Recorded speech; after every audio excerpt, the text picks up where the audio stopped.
नेपाल दक्षिण एसियाको सबैभन्दा खुशी देशको सूचीमा पर्न सफल भएको छ। वर्ल्ड ह्याप्पीनेस रिपोर्ट 2025 का अनुसार दक्षिण एसियाको सबैभन्दा खुशी देशहरूमध्ये नेपाल शीर्ष स्थानमा परेको हो। नेपाल 92औं स्थानमा छ। दक्षिण एसियाको दोस्रो नम्बरमा रहेको पाकिस्तान 109औं स्थानमा छ। भारत 118औं, श्रीलंका 133 र बंगलादेश 134औं स्थानमा परेको छ। अफगानिस्तान सबैभन्दा पुछारमा अर्थात 147औं स्थानमा छ।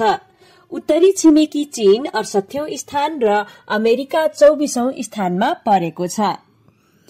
विश्वमा सबैभन्दा धेरै खुशी हुने देशको शीर्ष स्थानमा भने फिनल्याण्ड छ। दोस्रो स्थानमा डेनमार्क, तेस्रोमा आइसल्याण्ड, चौथोमा स्वीडेन, पाँचौंमा नेदरल्याण्ड्स, छैठौंमा कोस्टारिका, सातौंमा नर्वे, आठौंमा इजरायल, नवौं स्थानमा लक्जमबर्ग र 10औं स्थानमा मेक्सिको परेको छ।